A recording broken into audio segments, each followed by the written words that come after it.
Day 5 of ज्ञान कुंभ 2024 18 फरवरी से 24 फरवरी तक चलने वाला ये महा उत्सव ज्ञान गंगा में नहाने के लिए बेहतरीन मौका है। कृष्णिष्ठ मंदिर अंबाला, निश्चल सूर्य मंदिर अंबाला में मनाया जाने वाला ये पावन पर्व इस बार छठे वर्ष लगातार मनाया जा रहा है। स्वागत करते हैं टाइम साइंटिस्ट अश्विनी जी का अपने भगवान टीवी पर। प्रणाम अश्विनी जी, बहुत बहुत स्वागत है आपका। और ज्ञान कुंभ की शुभकामनाओं के साथ ही आज का हम ये प्रोग्राम शुरू कर रहे हैं। ज्ञान, विज्ञान और अज्ञान जैसे विषयों पर हमने आपसे चर्चा की है और बहुत सारे ऐसे टॉपिक्स हैं जो हमारी सोसाइटी को इफेक्ट करते हैं, जिन पर हम डिस्कशंस होते तो हैं लेकिन जिनका कोई कॉन्क्रीट सॉल्यूशन हमें नहीं मिल पाता। जैसे कि अब भारत में लोकसभा के चुनाव अपकमिंग है, हम तरह तरह के कयास लगाए जा रहे हैं कि कौन जीतेगा, कौन हारेगा, कौन सा नेता को कहाँ से टिकट मिलेगा। लेकिन एक बात जो हम सभी भारतीय एक बात से जो एग्री करते हैं वो ये कि भारत में अच्छे नेताओं की कमी है। और ये समस्या एक्चुअली ग्लोबल प्लेटफॉर्म पर देखी जाती है कि we always are running short of good leaders. हमारे पास सो कॉल्ड नेता या स्पीकर्स तो होते हैं, लेकिन ऐसी शख्सियत जिसको हम अपना नेता मानना चाहें, ऐसे लोग हमारे पास कम होते हैं। क्यों? आखिर क्या कारण आपको इसके पीछे लगता है कि समाज में नेताओं की कमी क्यों है? समाज में नेता क्या होता है? नेता एक ऐसा पर्सन होता है जिसको फॉलो करने का हमारा मन हो, हमारी इच्छा हो, एक आदर्श वो हमारे लिए स्थापित कर पाए। एक आदर्श पर्सन, जैसे मर्यादा पुरुषोत्तम श्री राम को हम अपना आदर्श मान सकते हैं, ऐसे जीते जागती शख्सियत अब इस पृथ्वी पर, इस देश में और कम से कम पॉलिटिक्स में हमें क्यों नहीं दिखाई देते? पॉलिटिक्स में क्या कहीं भी नहीं दिखती तकरीबन। हाँ, क्यों? क्योंकि नेता कुछ होता ही नहीं है। नेता शब्द ही गलत है। आइदर यू हैव लीडर्स और you have managers. There is nothing like नेता। नेता नाम की कोई चीज होती ही नहीं है। लीडर को ही नेता कहा जाता है, तो ये गलत है। फिर अगर लीडर को नेता कहा जाता है तो politics is, managers are the one who are needed in politics. Democracy यानी गणतंत्र। तो गणतंत्र की जब बात करोगे तो फिर तो मैनेजर चाहिए ना, आपको लीडर चाहिए कहां? You don't need a leader, you need only a manager. So don't call them नेता। नेता मीन्स जो मैनेजर है वो अगर सीनियर हो गए तो नेता हो गए, या जूनियर हो गए तो नेता हो, पता नहीं, कोई मतलब है ही नहीं, कोई हिसाब ही नहीं है। कोई लीडर नेता नहीं हो सकता, ये पक्की बात है। अगर लीडर को नेता मानते हो तो फिर वो डेमोक्रेसी में नहीं चलेगा। लीडर और नेता में फर्क क्या है? मुझे नहीं पता ना, नेता नाम की कोई चीज होती नहीं है एक्चुअली। तो नेता हिंदी का शब्द ही नहीं है मेरे हिसाब से। तो ओके, तो हम लीडर्स की बात करते हैं। हमारे समाज में अच्छे लीडर्स की कमी क्यों है? क्योंकि लीडर की कमी नहीं है, पर गणतंत्र की वजह से, डेमोक्रेसी की वजह से लीडर्स को कोई पहचानना नहीं चाहता। प्रॉब्लम ये है। और पॉलिटिक्स की जहां तक बात करते हैं तो it is the way it has been design, democracy has been designed, there you need only managers, leaders are not required. क्यों? क्योंकि पैसा है उसको मैनेज करना है, पॉपुलेशन है उसको मैनेज करना है, कुछ माइंस हैं उसको मैनेज करना है। हर जगह पे तो मैनेज है, लीडर तो है ही नहीं कहीं पर भी। अगर लीडर की बात करो तो राम जी लीडर नहीं थे, वो रेफरेंस थे, मैनेजर थे, वो भी बहुत perfect manager I would say. But leader की बात करोगे तो कृष्ण थे लीडर। आप राम जी को कह रहे हैं कि वो मैनेजर थे और आप कृष्ण के लिए कह रहे हैं कि वो लीडर थे। करेक्ट। ऐसा क्या फर्क आप श्री राम या श्री कृष्ण में देखते हैं? बहुत सिंपल है कि राम जी ने स्टैंडर्ड फैमिली बनाने का स्ट्रक्चर बताया। राम जी ने जो टेक्नोलॉजी दिया, निष्ठा चक्र का ज्ञान दिया है, तो वो दिया है टेक्नोलॉजी टू बिल्ड फैमिली। समाज कैसे बनेगा, बिल्कुल, समाज के अंदर इंडिविजुअल कैसा होना चाहिए, बिल्कुल, और परिवार का क्या मतलब है, परिवार को अगर ठीक रखना है तो अपने अंदर क्या चेंजेस लानी है, so that you are able to maintain family. बिल्कुल. So that is a management, क्योंकि you are managing the family, you are managing self, you are managing this society. Okay. Whereas when we are talking of Krishna, he was a leader, perfect leader, I would say. Parshuram, perfect leader. Parshuram was a perfect leader because he took one activity and leaded that activity till end, ensured that the result should come. Result came. 21 times he had eliminated the community which was disturbing for society. नहीं, हमने बात शुरू की कि आपने कहा कि leader Shri Ram नहीं थे, क्योंकि वो मैनेजर थे, वो मैनेज कर रहे थे अपने आप को, अपने परिवार को. ठीक है, हम ये सोसाइटी को समझते हैं, समाज को. लेकिन श्री कृष्ण को आपने लीडर कहा, और आप लीडर कैसे कह रहे हैं श्री कृष्ण को? बता रहा हूं ना कि श्री कृष्ण से पहले परशुराम थे लीडर. ओके. मैंने ये कहा कि कृष्ण लीडर थे, तो उससे पहले कोई लीडर नहीं था क्या? तो उससे पहले परशुराम थे लीडर. हाँ जी.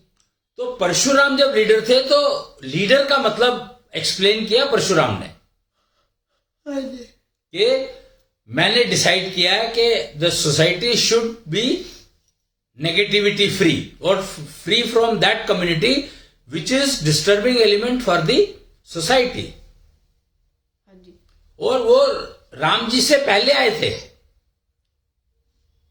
अयोध्यापति राम से पहले आए थे वो. जी. तो इसलिए अयोध्यापति राम क्योंकि मैनेजर थे तो उनको लीडर बनने की जरूरत ही नहीं थी. लीडर बनकर के ऑलरेडी परशुराम ने लीडर बनकर के हर उस एलिमेंट को, उस कम्युनिटी को टोटल एलिमिनेट कर दिया जो एलिमेंट जो राम जी के उसमें डिस्टर्बेंस क्रिएट कर सकती थी. ठीक है. परशुराम जी ने भगवान श्री राम के आने के लिए तैयारी की, एक हॉल क्रिएट की. So leader is one who does not listen to anyone. Leader वही होता है जो दूसरों की नहीं सुनता है. मैनेजर जो है वो सबके सुनता है. तभी वो कहते हैं ना कि सीता जी को उन्होंने घर से वो आश्रम में छोड़ाए थे जब वो प्रेग्नेंट थी जी. कि एक धोबी ने कहा और उसका रिजल्ट ये हुआ. हाँ. तो मैनेजर जब है तो आपको सबकी सुननी पड़ती है. अगर आप फैमिली मैनेज कर रहे हैं तो फैमिली मेंबर्स की सुननी पड़ेगी. अगर आप पति पत्नी मैनेज कर रहे हैं आपस में तो उन दोनों की में आपस में एक दूसरे की सुननी पड़ेगी. Compromise. Compromise is the word which does not exist in the life of a leader. जी. That is the key. So Krishna, he never compromised on anything. Never ever. Parshuram, he never compromised on anything. He decided, he acted, he implemented. तो leader आप उसको कह रहे हैं जो compromise नहीं करता, जो सुनता नहीं है किसी की भी. Leader is the one who Leeds, who does not listen to anyone. ऐसे लोगों को हमारे इतिहास में डिक्टेटर कहा गया. वो देखो, वो कुछ भी वही था कि डिक्टेटर का मतलब क्या हुआ है. डिक्टेटर क्या होता है? डिक्टेटर वो होता है जो गलत और सही नहीं समझता. लीडर वो होता है जिसको हर चीज पता होती है. डिक्टेटर वो होता है जो एनफोर्स करता है. लीडर एनफोर्स नहीं करता किसी को. फर्क समझो लीडर और डिक्टेटर में. Dictator will try to enforce. जैसे हिटलर को डिक्टेटर कहा गया जी. तो he was enforcing his ideas. Where Parshuram never enforced. हाँ जी. He ensured that this should happen and he did. अच्छा, मतलब परशुराम जी ने खुद अपने दम पर अपना काम किया. नहीं, उनको बताया कि ये हमारी समस्या है और राम जी ने आना है मैनेज परिवार को बसाने का. सभ्य परिवार क्या होता है, सभ्य समाज क्या होता है, उसके लिए जो उनको सिस्टम बनाना है, उसके लिए ये एक एलिमेंट है जो डिस्टर्बिंग है बहुत ज्यादा और very powerful. So Parshuram came and eliminated that community completely. ठीक है. No one survive. Mind it. Shri Krishna का आप लीडरशिप वाला एस्पेक्ट लीडरशिप वाला जो उनका पर्सनालिटी का एस्पेक्ट है, उसे कैसे देखते हैं? Simple, Kans arrested his father. Why? His father Ugrasen wanted to implement Samajwad. Okay. Kans didn't want to implement that. So he imprisoned his father. Okay. Krishna came and he made sure that समाजवाद नहीं राष्ट्रवाद होना चाहिए. उसमें error थी, समाजवाद में कुछ गलतियां थी, तभी वो समाजवाद को जो है कंस इंप्लीमेंट करने नहीं दे रहा था. See the key is that Maharaja Ugrasen the father of Kans, he wanted to implement समाजवाद, बट उस समाजवाद में कुछ एरर थी, गलतियां थी, मिस्टेक्स थी. ठीक है. तो कंस कहता है कि नहीं, अगर हम ये समाजवाद इंप्लीमेंट करेंगे तो अराजकता फैल जाएगी. हाँ जी. अराजकता फैल जाएगी तो फिर कौन संभालेगा? ठीक है. तो इसलिए Kans arrested the his father. अच्छा. कि समाजवाद को इंप्लीमेंट नहीं होने देंगे हम. ठीक है. फिर कृष्ण आए जी. कृष्ण ने समाजवाद जो था उनका महाराजा उग्रसेन का, उसको करेक्ट किया, राष्ट्रवाद में बदला, अपग्रेड किया उसको. जी. पर कंस कहता है नहीं, मैं नहीं मानूंगा. नहीं, आप कह रहे हैं कि कृष्ण लीडर थे. हाँ. कृष्ण ने क्या काम किया क्या नहीं, लेकिन आप उन्हें लीडर के रूप में क्यों बता रहा हूं ना कि राष्ट्रवाद इंप्लीमेंट करना था उनको. तो उन्होंने कहा आपको दिखता है महाभारत में पूरी जो भी गाथा हम कृष्ण की सुनते हैं, उसमें आपको कहाँ दिखता है कि उन्होंने राष्ट्रवाद इंप्लीमेंट किया? उग्रसेन को राजा बना दिया दोबारा कंस को मार के. ऐसे तो श्री राम ने भी विभीषण को राजा बनाया था रावण को मार के. तो पर उनको तो उससे मतलब नहीं था ना, उनको तो मतलब था कि कोई मैनेज करने के लिए चाहिए. Vibhishan was only a manager. तो हो सकता है उग्रसेन को भी एक मैनेजर की तरह ही रखा गया हो. उग्रसेन को अगर मैनेजर की तरह रखा होता तो कृष्ण वहां पर होते. कृष्ण वहां पर क्यों नहीं थे? श्री राम भी तो विभीषण को राज सौंप कर रावण का अयोध्या वापस आ गए. करेक्ट. इसी प्रकार से कृष्ण ने मथुरा का राज उग्रसेन जी को सौंपा और वो अपने आगे चले गए. कहाँ चले गए आगे? उसके बाद जितना मुझे पता है उन्होंने सांदीपनी गुरु के यहाँ शिक्षा ली. और उसके बाद उन्होंने द्वारका नगरी स्थापित की, बसाई. नहीं जी. उन्होंने महाराजा उग्रसेन को डिक्लेयर किया राष्ट्रवाद के उसमें जी, राष्ट्रवाद के पहले प्रणेता जी. उसके बाद वो सांदीपनी आश्रम गए जी, वापिस आए थे मथुरा में. Okay. He came back to Mathura. But the problem was that Jarasandh एक कैरेक्टर था जो कि बार बार अटैक करता था. हाँ जी. और जरासंध को मारने के लिए कृष्ण के पास टेक्नोलॉजी नहीं थी. ठीक है. तो और जरासंध के आने से मथुरा डिस्टर्ब होता था क्योंकि बार बार लड़ाई होगी तो युद्ध में फंसे रहते थे. ठीक है. तो आगे राष्ट्रवाद इंप्लीमेंट कैसे हो जी. तो और कृष्ण की वजह से लड़ाई होती थी. जरासंध को लड़ाई थी कृष्ण से, उसकी लड़ाई महाराजा उग्रसेन से नहीं थी. ठीक है. तो कृष्ण ने सोचा कि ये चलती रहेगी लड़ाई, मथुरा डिस्टर्ब होता रहेगा, तो let me migrate. And he shifted to, because he was the leader. That's the indication that he was the leader.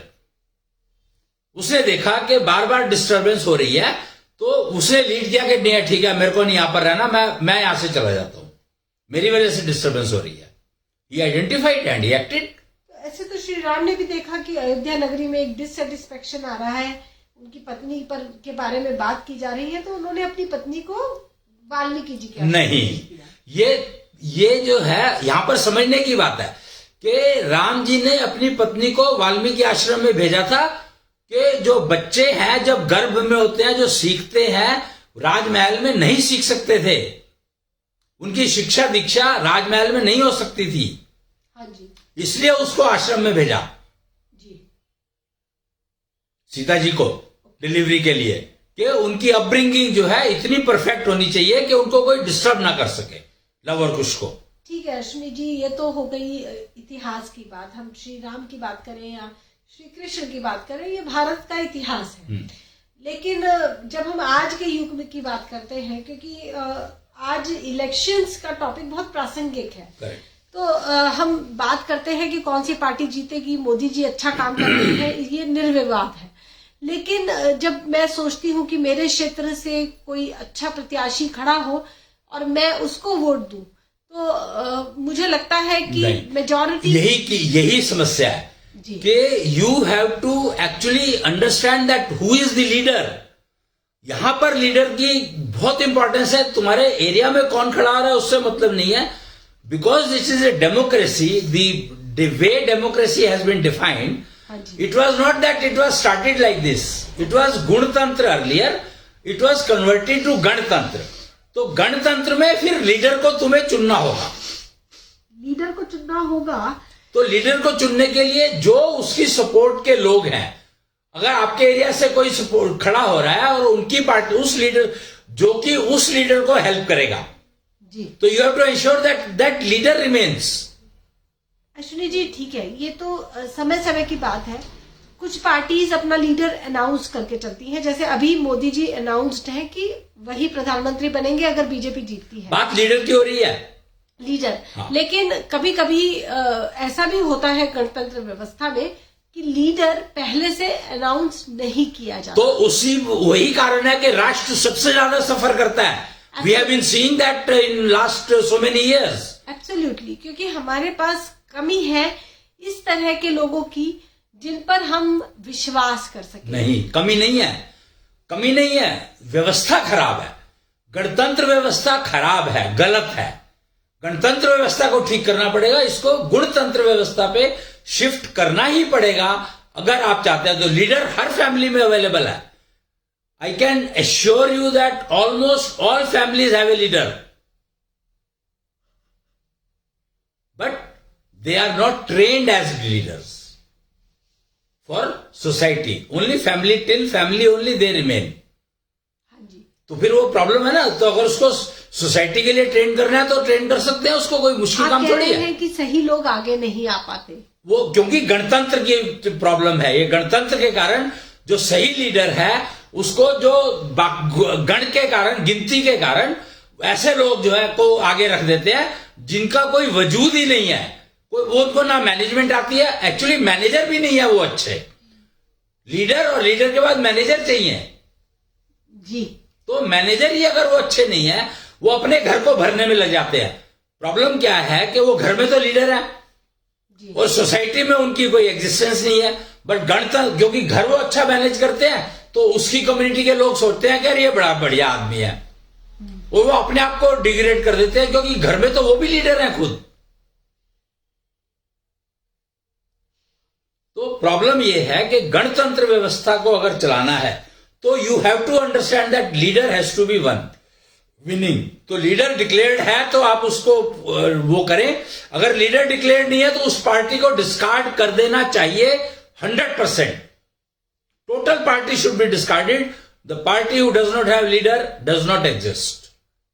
ठीक है, ये तो एक तरह का मॉडिफिकेशन है जो हमें अपने सिस्टम में करना चाहिए। मैं आपकी इस बात से बिल्कुल एग्री करती हूँ कि हमने अगर एक पार्टी को वोट दिया है तो पार्टी को पहले अनाउंस करना चाहिए कि अगर हम जीते तो हम किसको अपना नेता नहीं आगे रखें। नहीं, ऐसा ये नहीं है। हमारा ये लीडर है, इस लीडर के लिए हमें वोट दो, ये होना चाहिए। अगर ये नहीं कोई पार्टी कह रही है तो इसका मतलब है कि उनके पास लीडर है ही नहीं। बिल्कुल ठीक बात है, लेकिन प्रश्न फिर से वही आकर खड़ा हो जाता है।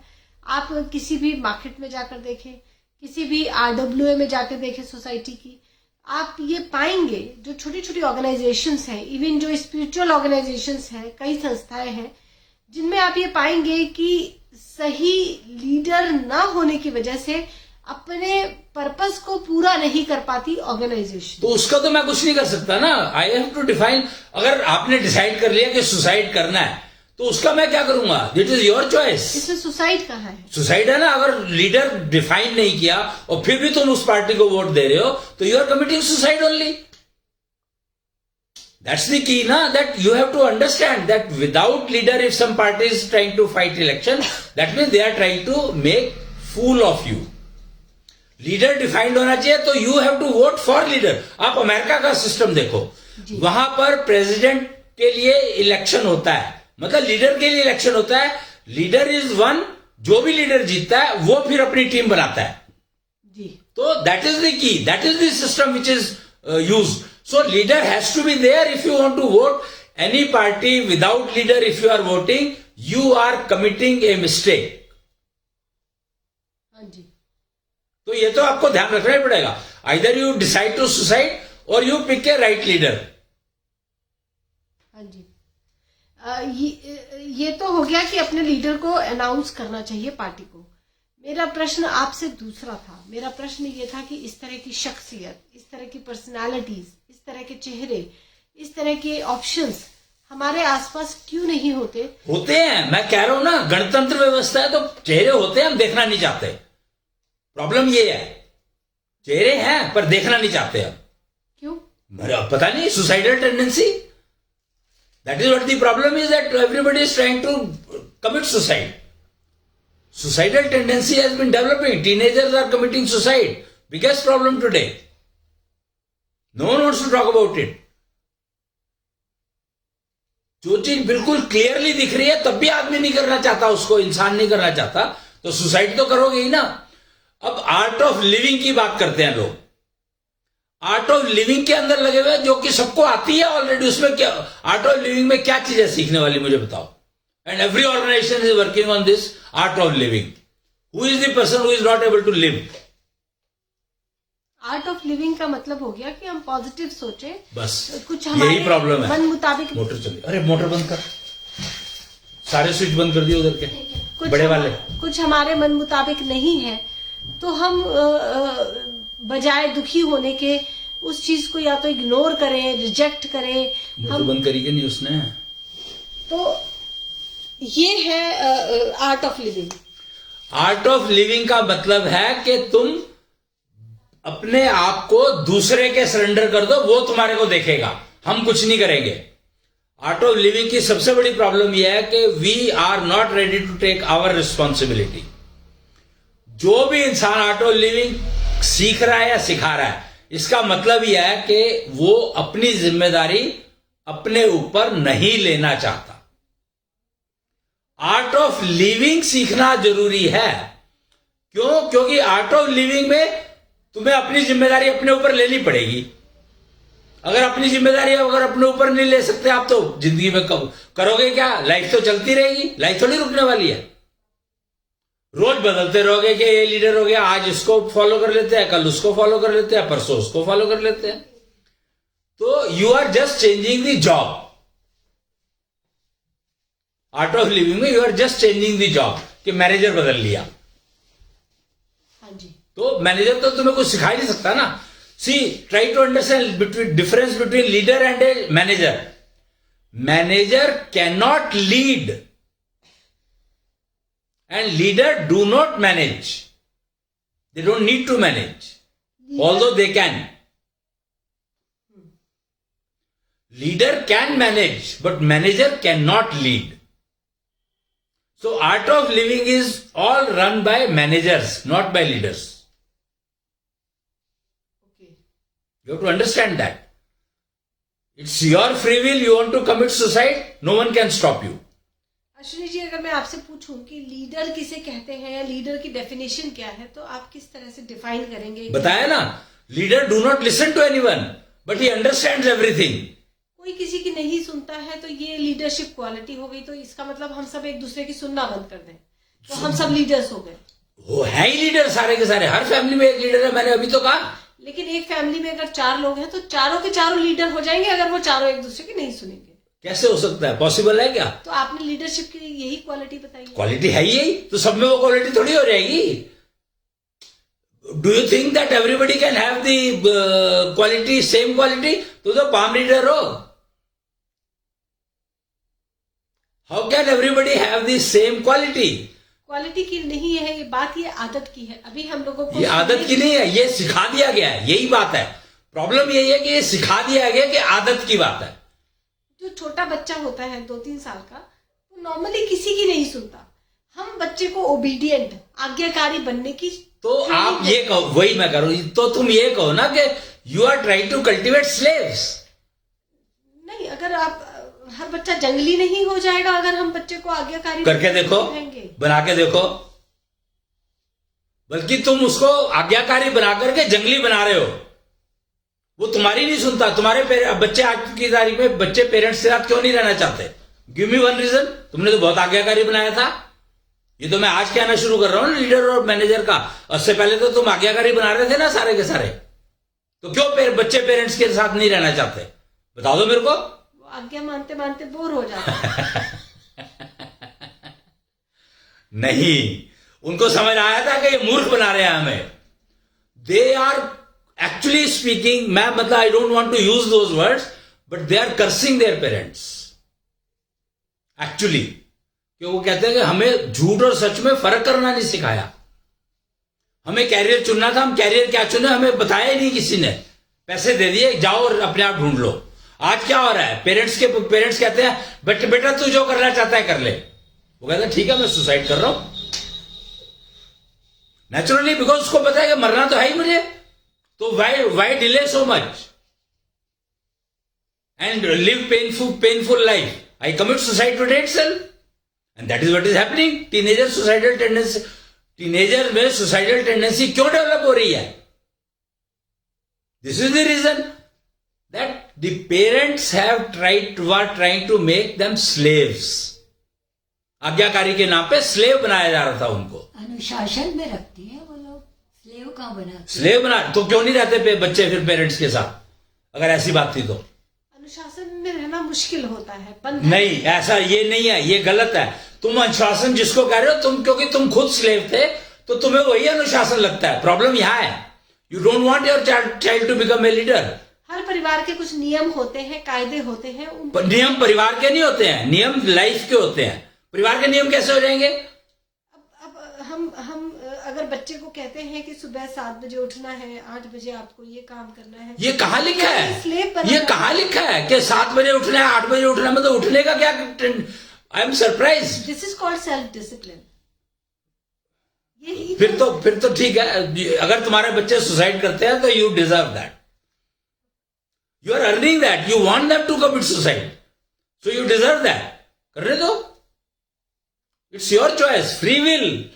कि अगर आप चाहते हैं कि आपके बच्चे सुसाइड करें तो वो करेंगे ही। वो you are pushing them towards that. Ashwini ji, एक परंपरा गुरुकुल में भी हमेशा से रही है। ये गुरुकुल में ये परंपरा नहीं है कि 7 बजे उठो, 8 बजे उठो। ये कहीं नहीं थी। ये बेकार की बातें हैं। तपस्या रात को ही होती है। गुरुकुल गुरुजी जब रात को तपस्या कर रहे हो तो बच्चे उनकी देखभाल करेंगे कि नहीं करेंगे? बाढ़ में पानी आ रहा है, खेत में पानी भर रहा है और उसको रोकना है। स्वामी रामदेव जी कहते हैं कि स्वामी रामदेव ने किया ही क्या है। रात को बाढ़ से पानी का एक्स्ट्रा आ रहा था और वहां पर मेड टूट गई, तो he place himself there to ensure that pani does not come in the khet. तपस्या इसको कहते हैं। तो जो आदमी सारी रात वहां पर पड़ा रहा और उसकी वजह से उसकी क्या हालत हुई होगी वो बात की बात है, बट उसने खेत बचाया और उस खेत से जो खाना खाते थे वो सारी वो कुटुंब खाता था। ये समझना बहुत मुश्किल काम है कि लीडर बनने का मतलब क्या होता है। आज स्वामी रामदेव लीडर है तो वो इसलिए लीडर है, वो ही understand the problem, he understand how to solve that problem. Leader never listen to anyone. Ramdev ji कभी किसी की नहीं सुनते हैं। वो कहते हैं ये कर लो तो तुम्हें ये फायदा होगा, और लोग करते हैं और उनको फायदा होता है। That is the difference between leader and a manager. Ramdev ji is not a manager, he is a leader.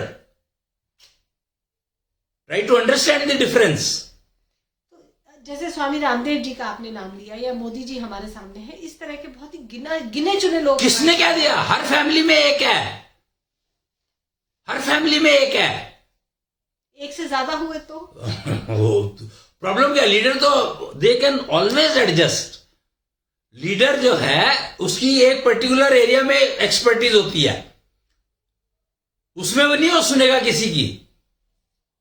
उस एरिया को चलाना है तो वो अपनी मर्जी से चलाएगा या चलाएगी। पर दूसरा एरिया, लाइफ में तो 10 एरिया होते हैं।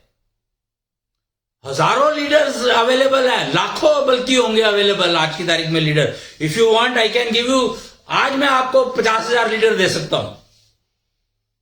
6 महीने की training, 6 month training, I can cultivate their leadership seed. Training तो उन्हें भी चाहिए. 6 months, just 6 months. Okay Ashwini ji, अभी हम बात कर रहे थे गणतंत्र व्यवस्था पर और आप कह रहे थे कि गणतंत्र व्यवस्था की वजह से काफी कमियां हमारे सिस्टम में आ जाती हैं. तो हाँ, गई, डाल दी गई है. ये ना प्लांट की गई है जी, आती नहीं है, ये प्लांट की गई है. गणतंत्र व्यवस्था बहुत बढ़िया चल सकती है अगर आप अपने कम्युनिटी में से एक अच्छे आदमी को आगे कर दो. Doesn't mean he is winning, but he will do the correct job. जब तक वो जीतेगा नहीं, वो काम कैसे करेगा? क्यों? काम करने के लिए जीतना हारना कहां पर लिखा है? तुम क्या सोचो जो लीडर नहीं है वो अच्छे काम नहीं करते? सोशल एक्टिविटीज इतनी सारी कैसे चल रही हैं? हर जगह पर सोशल एक्टिविटीज जो चल रही हैं वो कौन चला रहा है? लीडर ही तो चला रहा है. एक लीडर है, वो स्टार्ट करता है, उसको फॉलो करने वाले 10-20 लोग आ जाते हैं, वो काम चलने लगता है. फिर तो उसमें कहीं जीतना हारना है ही नहीं. मैं बात कर रही हूँ सरकार की. आप तो वो सरकार ऐसी बनती है. समाज सेवा की बात कर रहे हैं. नहीं, मैं सरकार की बात कर रहा हूं. जो कहीं पर भी देख लो, स्वामी रामदेव जी को देखो, कॉर्पोरेट देख लो, any corporate you look at. Corporate जिसने स्टार्ट किया था वो लीडर था. जी. फिर तो उसकी सारे सुनते थे, चाहे उसके पास शेयर हो या ना हो. Try to understand, he is nowhere winner और loser anywhere. He was the one who lead it. तो leaders are always, they work, they know what to work, they know how to work, and they know who are the people who are good for this work. They are able to choose. They don't listen to anyone. They know how to choose. And rest assured, the person who knows how to choose only succeeds. तो अपनी company खोल लो और उसमें employ रखने के लिए कोई system follow कर लो और ऐसी चुन के रखते रहो, तुम्हारी कंपनी चलेगी क्या? You have to pick. You have to learn to pick right. जब हम गणतंत्र की बात कर रहे हैं तो वहां पर राइट रॉन्ग का कंसेप्ट ही खत्म हो गया. यह है प्रॉब्लम. अगर राइट और रॉन्ग की समझ हो तो आपका कोई भी कॉर्पोरेट फेल होने का सवाल ही नहीं उठता. When you are picking the person, you should pick right, not quantity. Quality is the key. Quality वाला अगर कोई है ही नहीं मेरे आस है ना, सब जगह तुम्हारे घर में ही मिलेगा. You just look at it. Every house you will find a good leader. Every house, छोटा बड़ा, बड़ा मोटा पतला कुछ भी हो सकता है, बट डेफिनेटली एक लीडर होगा जरूर. डेफिनेटली होगा. Look at your house and you will find. ठीक है, आप कह रहे हैं कि तकरीबन हर घर में हमें एक लीडर मिल जाएगा, लेकिन उस लीडर को आगे कैसे लाएं? आगे मतलब आगे किसे लाना है? जब समाज की बात होती है, सोसाइटी की बात होती है, अब तो उनमें से अपने आप निकल के आ जाता है ना, चुनना थोड़ी पड़ता है. कोई अग्रसेन की एग्जांपल देखो, यहां पर महाराजा अग्रसेन, उन्होंने, वो तो लीडर थे नहीं. हाँ जी. He was only a common man. तो लोगों को कोई प्रॉब्लम होती थी, they used to go to him for solution. So he automatically became a leader. जो आदमी ट्रबल शूटिंग कर सकता है समाज की, जो आदमी परिवार की समस्याओं को सॉल्व करता है, वो परिवार का लीडर हो गया. जो आदमी मोहल्ले की समस्याओं का समाधान करता है, तो मोहल्ले वाले लोग जाते हैं ना उसके पास, वो थोड़ी जाता है बताने के लिए कि मेरे पास आओ. हाँ जी. फिर तो वो लीडर ऑटोमेटिकली बन गया ना.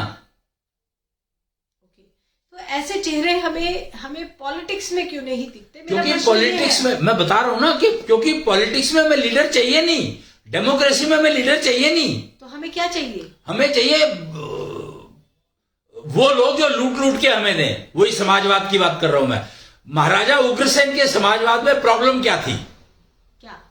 कि कोई भी काम करूं तो पहले मेरा घर भरना चाहिए. अब मेरे पास तो पैसे है नहीं, तो मेरा घर कैसे भरेगा? लोगों के पैसे इकट्ठे करूंगा और पहले अपना घर भरूंगा, फिर जो बच जाएगा वो मैं लोगों को दूंगा. Taxation system. That's what. Okay. So Maharaja Ugrasen के समाजवाद में taxation was a problem, not only that. Taxation system, माफी चाहूंगी इंटरप्ट कर रही हूँ, जितना मुझे पता है महाराजा अग्रसेन ने शुरू किया था एक सिक्का एक ईंट। तो वो टैक्सेशन नहीं था, वही गलत हुआ कि महाराजा अग्रसेन तो राजा थे ही नहीं, वो तो लीडर थे, महाराजा थे, महाराजा बनाए गए थे नहीं। He was made Maharaja and he condition कि अगर कोई नया आदमी आता है जो कि इस इलाके हमारे लिए फायदेमंद है, तो उसको हम एक सिक्का एक ईंट हर परिवार देगा। ठीक है जी। क्यों देगा? क्योंकि वो नया आया है तो उसके पास जो कुछ भी था वो सब कुछ छोड़कर आया है और उसको काम करना है कि वो काम तुम्हारे सोसाइटी को फायदा करेगा, तो उसके लिए उसको पैसे चाहिए। तो वो पैसे जो एक सिक्का और एक ईंट देंगे सारे, तो 1 लाख लोग थे उसकी कम्युनिटी में रहते थे, तो 1 लाख ईंट मिल गई और 1 लाख सिक्के मिल गए जो नया आया है। तो उसको लगा कि अरे मेरा तो सारा काम हो गया, अब मैं लोगों की सेवा कर सकता हूं। पर उस सिस्टम में फ्लॉ, वो टैक्स नहीं था, वो एक कंडीशन थी। उसने ये नहीं कहा था महाराजा अग्रसेन ने कि एक सिक्का एक ईंट तुम मुझे दोगे, मेरी मर्जी है मैं उसको क्या दूं। समाजवाद की ये प्रॉब्लम थी कि वो कहता है सिक्के मुझे दो, ईंटें मुझे दो, और फिर मैं डिसाइड करूंगा किसको क्या देना है क्या नहीं देना है। तो वो सारे पैसे अपने पास रख लेता था। ये तो आज का भी टैक्सेशन सिस्टम यही चल। एग्जैक्टली। ठीक है। तो महाराजा अग्रसेन ने टैक्स का सिस्टम नहीं शुरू किया था। लेकिन अगर टैक्स नहीं होगा तो सरकार नहीं चल सकती, एडमिनिस्ट्रेशन नहीं चल सकता, सिक्योरिटी नहीं। कॉर्पोरेट में तो टैक्स नहीं होता है, कॉर्पोरेट वाले तो सैलरी देते हैं, तो बढ़िया चलता है कॉर्पोरेट। किसने कहा टैक्स, कहां टैक्स आता है वहां पर? कॉर्पोरेट हमेशा वही काम करेगा जिसके थ्रू कुछ पैसा बनाया जा सके। कुछ तो काम वो ऐसे- सारे मिलकर के बना रहे हैं ना, तो उसमें से कुछ पैसा इकट्ठा करके रखो, जो आगे प्रोजेक्ट कर रहा है उसके लिए लगा दिया वो पैसा। गवर्नमेंट भी तो एक कॉर्पोरेट ही है। गवर्नमेंट से फर्क यह है कि गवर्नमेंट एंश्योर्स के तुम टैक्स दो। कॉर्पोरेट और गवर्नमेंट में ये फर्क है, कॉर्पोरेट पैसा कमाने के लिए काम करती है, गवर्नमेंट पैसा खर्च करने के लिए काम नहीं, यही गलती है। ना कोई पैसा कमाने के लिए कर रहा है, ना कोई पैसा खर्च करने के लिए कर रहा है। They are managing, it's only management. Don't go for cash. पैसे की बात करना बेकार है। Everybody is working and everybody is able to exchange के वो रोटी बना रहा है, वो आटा बना रहा है, वो सब्जी बना रहा है, वो कर रहा है, और सबने मिलकर बैठ के खा लिया। देयर इज नथिंग लाइक पैसा। It has been enforce because गणतंत्र। टैक्स सिस्टम को, महाराजा अग्रसेन के सिस्टम को टैक्स सिस्टम कह दिया। यानी कि जब तक टैक्सेशन सिस्टम रहेगा तब तक इस तरह के हालात बने रहेंगे। नहीं, ये भी गलत है। क्यों? क्योंकि अब तुम ये सोचो कि I am giving you 100 rupees salary, ठीक है, and out of that I am taking back 20 rupees, तो I can give you only 80, I don't give you 20। Tax कहां से आएगा भाई? टैक्स तो 100 रुपए देकर के उसमें से 20 रुपए टैक्स मैंने वापस लिया तुम्हारे से। टैक्स को रोते रहते हैं लोग। अब भैया जो सैलरी दे रहा है तुम्हें टैक्स, तो वो उसमें पहले तुम्हें टैक्स के पैसे तो पहले दे रहा है तुम्हें, वो तुम्हारे से लिया क्या उसने? ये सारा बेवकूफ बनाने के सिस्टम बना रखे हैं, मूर्ख बनाने के। उन्होंने कोई टैक्स नहीं लिया। They have given you money and they have paid tax. जो टैक्स तुम्हें देना है वापस, वो टैक्स के पैसे उसी ने तो दिए हैं तुम्हें। तुम क्या कहते हो कि तुमने टैक्स अपने पास से पैदा करके दिया है? नहीं, मतलब ऐसा तो नहीं है कि हमने अपने पास से पैसा कहां से दोगे? You are not suppose to print. लेकिन मैं आपकी इस बात का पूरा जिस्ट नहीं समझ पा रही हूँ, समराइज नहीं कर पा रही हूँ, क्योंकि बात शुरू हुई थी कि लीडर्स की कमी हमारे समाज में है। वो मैंने बता दिया है नहीं। अच्छा, आपने कहा वो है नहीं, लेकिन सरकार जैसी संस्थाओं में हमें इसलिए ऐसे चेहरे कम दिखते हैं क्योंकि गणतंत्र व्यवस्था है और हम ही चाहते हैं नहीं, कि कोई लूटने वाला है। जो व्यवस्था चल रही है गणतंत्र व्यवस्था, उसमें लीडर्स की जरूरत ही नहीं है, मैनेजर्स चाहिए। मैनेजर्स चाहिए। और मैनेजर अगर बेईमान होगा तो क्या होगा? और जो समाजवाद का जो इशू था, जो महाराजा उग्रसेन वाला जो समाजवाद था, जिसको बाद में कृष्ण ने राष्ट्रवाद में कन्वर्ट किया, तो उसका यही फर्क था कि उसमें सिस्टम ऐसा था जिसमें पैसे मैं इकट्ठे करूं और फिर बांटूं। जबकि बांट मैं ही रहा हूं। मतलब एक बात समझो कि टैक्स तुम उस पैसे पर देते हो जो पैसा तुम्हें बाहर से मिला है, तो तुमने दिया तो कुछ भी नहीं। तो पैसा तो मिलेगा ही ना, ये कोई हमने तो घर में छापा नहीं है पैसा। तो भैया टैक्स को फिर रो क्यों रहे हो तुम? टैक्स को क्यों रोते हो? टैक्सेशन को नहीं रोया जा रहा है ईमानदारी को, रोया जा रहा है बेईमानी। तो आर्ट ऑफ लिविंग की जब आप बात करोगे तो बेईमानी जा नहीं सकती जिंदगी से। आर्ट ऑफ लिविंग सीखो तभी बेईमानी छोड़ोगे, नहीं तो छूटेगी नहीं। You are learning, art of living का मतलब है you are learning to live with बेईमानी। कैसे मतलब? You have to live with it, you are taught that you have to live with it. बीमार हो गए हो तो अब तुम you have to live with it, क्योंकि डायबिटीज है तो मैनेज करनी पड़ेगी, ये ठीक नहीं हो सकती।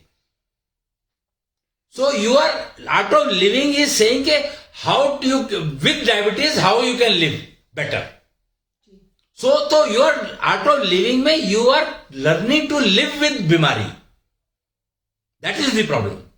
Art of living में first step is that learn to live बीमारी. Okay, art of living. Living, छोड़ना सीखो। अगर तुम्हें मां स्वस्थ नहीं छोड़ती है, डिलीवर करती है, तो फॉल्ट किसका है ये बताओ मेरे को। अगर बच्चा बीमार पैदा हो रहा है तो हु इज एट फॉल्ट? बच्चा पिछले जन्मों से अपनी बीमारी ये एक नया सिस्टम आ गया, कोई पिछले जन्मों से का क्या मतलब है? ये कौन सा लॉजिक हुआ? अब इसके साइंटिफिक रीजंस भी हो सकते हैं, स्पिरिचुअल रीजंस भी हो सकते हैं। साइंटिफिक रीजन में ये भैया बात ये नहीं है, बात मैंने सवाल क्या पूछा, यही आर्ट ऑफ लिविंग की यही प्रॉब्लम है कि दे ट्राई टू डेविएट। जबकि मैंने एक सिंपल सा सवाल पूछा था, अगर बच्चा बीमार पैदा हुआ है तो who is responsible?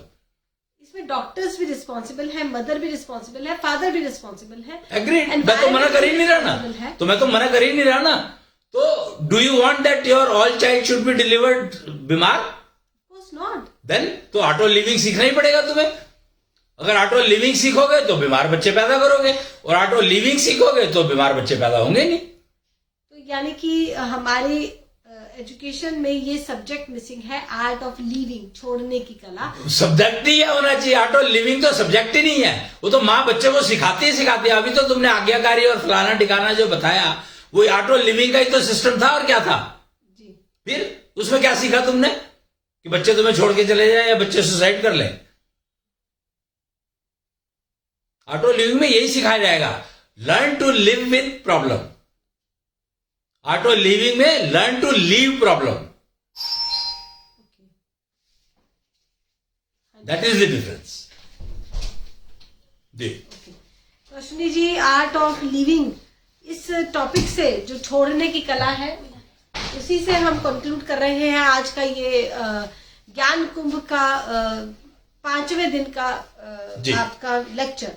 Ashwini ji भगवान टीवी पर आपसे जुड़े रहेंगे, इसी तरह के डिस्कशंस आगे भी कंटिन्यूड रहेंगे। बहुत बहुत धन्यवाद। लीडर्स की कमी हमारे समाज में नहीं है, हमारे एटीट्यूड में हमें परिवर्तन लाने की आवश्यकता है। बहुत बहुत धन्यवाद आप सभी का। प्रणाम। जय भगवान।